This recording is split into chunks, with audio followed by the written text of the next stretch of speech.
الحمد لله وكفى والصلاة والسلام على رسوله المصطفى وعلى آله وصحبه نجوم الاهتداء.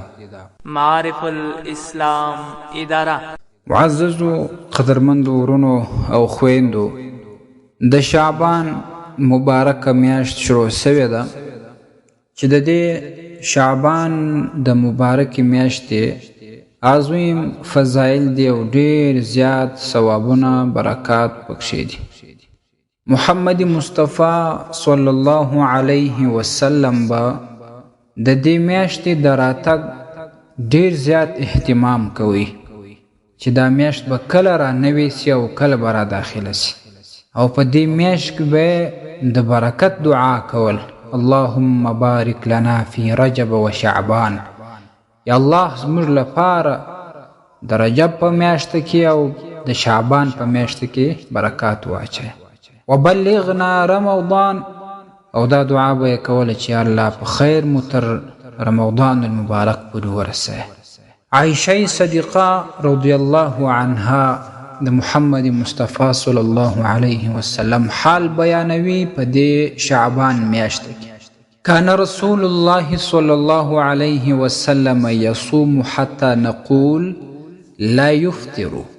محمد مصطفی صلی الله علیه وسلم د شعبان په دې مبارکه میاشت کې نفلي دومره زیاتې روژې نیولې چې موږ به دا ګمان وکړو لکه دا میاشتې ټوله روژه نیسي.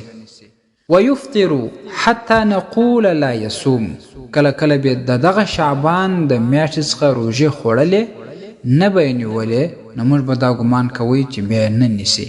خو وروسته وایي فما رأیت رسول الله صلی الله علیه وسلم استکمل صیام شهر الا رمضان. خو ما محمد مصطفی صلی الله علیه وسلم نه دی لیدلی چې هغه دې پوره یوه میاشت نفلي روژې نیولي، یو د رمضان مبارک په میاشت کې پوره یوه میاشت روژې نیولې. وما رأيته أكثر صياما منه في شعبان. خو لیکن نفلی روژې چې په کومو میاشتو کې زیاتې نیولې هغه یې د شعبان المبارک په میاشته کې زیاتې نیولې. نو دا د شعبان المبارک فضیلت را څرګندوي چې محمد مصطفی صلی الله علیه وسلم په دې مبارکه میاشت کې ډېرې روژې نیولې.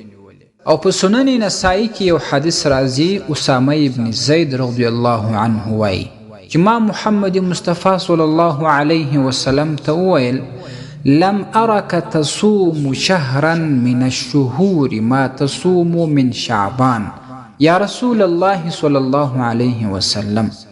ما ته داسې نه یې لیدلی په نورو میاشتو کې چې ته دې دومره زیاتې روژې ونیسې بغیر د شعبان د میاشتې.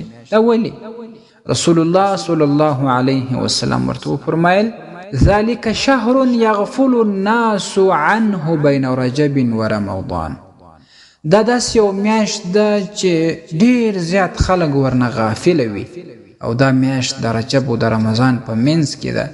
وهو شهر ترفع فيه الاعمال الى رب العالمین. او دا داسې یو میاشت ده چې په دې کې هم اعمال الله رب العالمین ته پورته کیږي. فأحب أن يرفع عملي وأنا صائم. نو زه دا خوښوم چې په داسې حالت کې زما اعمال الله رب العالمین ته پورته سي چې زه روژه مې په خوله باندې وي، د روژې په حالت کې یم. دلته یو مختصر وضاحت کوم چې مختلف احادیث او روایت په دې باره کې راغلي دي چې اعمال په پلاني وخت کې پورته کیږي. نو دلته اوس ګورئ حدیث کې دا راغلی چې د شعبان په میاشته کې هم اعمال پورته کیږي. نو یوه خبره دلته دا ده چې د انسانانو د اعمال څو نوعې دي، څو رقمه دي. بعضې اعمال روزانه پورته کیږي چې هغه ته اعمال یومیه یا اعمال الیوم وایي، او بعضې اعمال بیا په یوه جمعه کې پورته کیږي چې هغه ته اعمال الاسبوع وایي چې د جمعې اعمالي. بعضې به داسې اعمالي چې هغه په میاشت کې یو ځل پورته کیږي، بعضې به داسې اعمالي چې په کال کې یو وار پورته کیږي. نو دا د اعمالو درجې دي نو داسې اعمال هم د انسانانو شته چې هغه د شعبان المبارک په میاشته کې پورته کیږي. نو ځکه محمد مصطفی صلی الله علیه وسلم وایي چې زه خوښوم چې اعمال مې په داسې حالت کې پورته سي چې زه روژیاتی یم.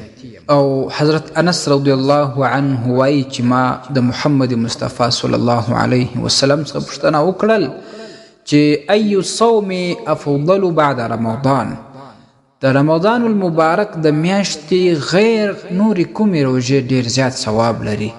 محمد مصطفی صلی الله علیه وسلم ورته وفرمیل شعبان لتعظیم رمضان، د شعبان د میاشتې روژې زیات فضیلت لري، دا په دې خاطر چې عظمت د رمضان لپاره هم پکښې دی.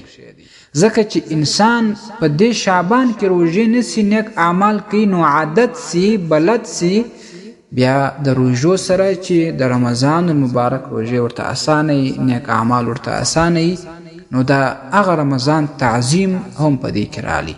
نو د محمد مصطفی صلی الله علیه وسلم ټولو امتیانو ته پکار ده چې د دغه شعبان په مبارکه میاشته کې زیاتې نفلي روژې ونیسي او د خیر کارونه، نیک اعمال چې دا په دې کې ډېر زیات ثواب لري. په دې مبارکه میاشته کې سلف صالحینو ډېر زیات عبادات کول چې هغه به انشاءالله په وروسته کې هم بیا بیانوو. د یوه عالم واقعه یو کتاب لیکلی ده، وایي چې هغه د تنور کاروبار کوي، د ډوډۍ چې پکښې پخوي د بازارونو کې تنور چې ورته وایي. نو چې کله به د شعبان میاشت رانوې سوه، دې عالم به د تنور سر وتړی، د تنور کاروبار به پرېښوی، د عبادت و طرف ته به یې مخه کړل. نو موږ ته پکار دي چې یو څه دنیوي معاملات را کم کو، دینی معاملات شروع کو په دغه مبارکه میاشته کې چې زموږ ښه تربیه وسي او ښه برابر سو د رمضان المبارک و میاشتې ته. والسلام علیکم ورحمة الله وبرکاته. ستاسې د اسلامي پوښتنو جوابونکی مفتي حکیم الله صابر الحنفي صاحب.